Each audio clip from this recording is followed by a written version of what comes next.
بسم اللہ الرحمن الرحیم۔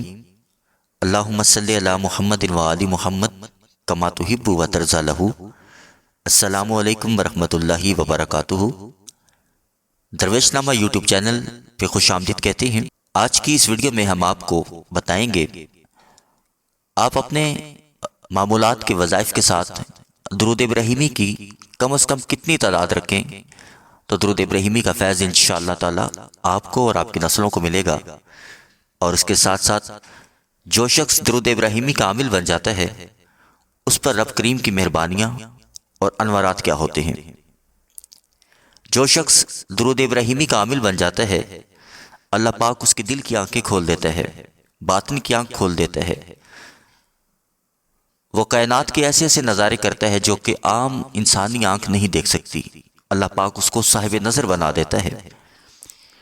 اللہ پاک اس کے چہرے پہ ایک ایسا نور عطا فرماتا ہے کہ اہل نظر اللہ والے دیکھتے ہی پہچان جاتے ہیں کہ یہ شخص درود ابراہیمی کا عامل ہے۔ اللہ پاک اسے اپنے خاص قرب سے نوازتا ہے۔ آپ صلی اللہ علیہ وآلہ وسلم کی خاص توجہ اور محبت نصیب ہوتی ہے۔ زیارت رسول پاک صلی اللہ علیہ وآلہ وسلم کا شرف بار بار ملتا ہے۔ ایک جگہ درود پاک کی محفل جاری تھی۔ ایک اللہ والے درود شریف کے فضائل بیان کر رہے تھے۔ ان کے سامنے درود ابراہیمی کا ایک عامل بیٹھا تھا جو درود شریف کے فضائل، اس کے اسرار رموز سن کر پہلے وجد میں آیا اور پھر درود شریف کی نور کی تاب نہ لاتے ہوئے بے ہوش ہو گیا۔ ان اللہ والوں نے فرمایا اس بے ہوش ہونے والے شخص کے پیٹھ پر ہاتھ پھیرتے ہوئے درود ابراہیمی پڑھا جائے۔ پیچھے بیٹھے شخص نے اس بے ہوش آدمی کی کمر پر ہاتھ پھیرا اور ہاتھ پھیرتے ہوئے درود ابراہیمی پڑھا۔ ابھی چند مرتبہ ہی درود ابراہیمی پڑھا، وہ شخص ہوش میں آ گیا۔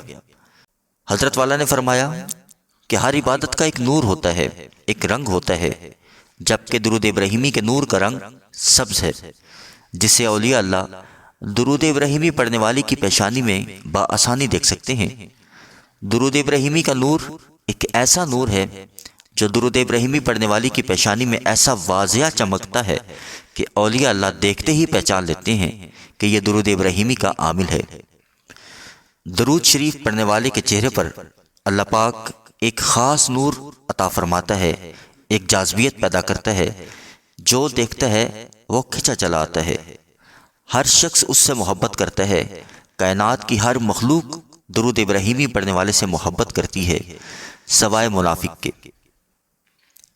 درود ابراہیمی پڑھنے والے کو زیارت رسول پاک صلی اللہ علیہ وآلہ وسلم نصیب ہوتی ہے، کیونکہ یہ تمام درود شریف کا سردار ہے۔ اور پھر یہ درود ہے جو کہ نبی کریم صلی اللہ علیہ وآلہ وسلم کی زبان مبارک سے جاری ہوا۔ یہاں تک کہ صحابہ کرام نے پوچھا کہ ہم آپ پر اور آپ کی آل پر درود کس طرح بھیجیں؟ تب نبی کریم صلی اللہ علیہ وآلہ وسلم نے انہیں درود ابراہیمی پڑھنے کی تلقین کی اور پڑھنا بھی سکھایا۔ فرمایا درود ابراہیمی پڑھ کر جو بھی اعمال کیے جاتے ہیں تمام کے تمام قبول کر لیے جاتے ہیں۔ اسی لیے بزرگان دین اس بات پر زور دیتے ہیں کہ کسی بھی وظیفے کے اول و آخر کم از کم 11 بار درود پاک یا درود ابراہیمی پڑھنا بہت ضروری ہے۔ جس دعا کے اول آخر اور درمیان میں درود پاک ہوگا وہ دعا ضرور اور ضرور قبول ہوتی ہے، بلکہ درود پڑھنے والا بھی مقبول ہو جاتا ہے۔ درود ابراہیمی کی جتنی بھی فضیلت و خاصیت بیان کی جائے وہ کم ہے۔ اس درود پاک میں وہ گہرے راز موجود ہیں کہ ایک انسانی عقل اس کا احاطہ بھی نہیں کر سکتی۔ لہٰذا درود پاک اپنی زندگی کا حصہ بنائیں۔ آپ کے دیگر وظائف یا آپ کے معمولات، جو بھی تسبیحات آپ کے معمولات میں ہیں، ان کے ساتھ ساتھ درود ابراہیمی کی ایک تسبیح روزانہ اس کو اپنے معمولات میں شامل کریں۔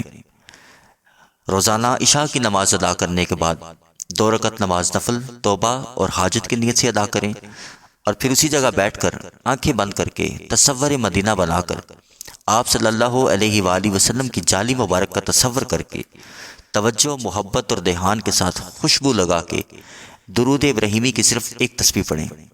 انشاءاللہ تعالی اس کی برکات، کرامات اور فیض کا سمندر آپ پہ کھلے گا۔ آپ صلی اللہ علیہ وآلہ وسلم کی قربت نصیب ہوگی، اللہ اور اس کے حبیب کے دربار میں مقبولیت نصیب ہوگی، دین اور دنیا میں انشاءاللہ سرخرو ہوں گے۔ اللہ پاک سے دعا کرتے ہیں اللہ پاک آپ کو، مجھے، ہم سب کو درود پاک کثرت سے پڑھنے کی توفیق عطا فرمائے، محبت سے توجہ سے پڑھنے کی توفیق عطا فرمائے، اور لوگوں تک درود پاک کی تبلیغ اور دعوت کا پیغام پہنچانے والا بنا دے۔ آپ اس ویڈیو کو لائک اور شیئر کیجئے گا، دوسرے بہن بھائیوں تک ضرور شیئر کیجئے گا، تاکہ آپ کی اور میری وجہ سے اگر کوئی ایک بھی درود پاک پڑھنے پہ لگ گیا، انشاءاللہ اس کا ثواب آپ کو اور ہماری نسلوں کو ملے گا۔ انشاءاللہ اگلی ویڈیو میں پھر حاضر ہوں گے، جب تک کے لیے اللہ حافظ۔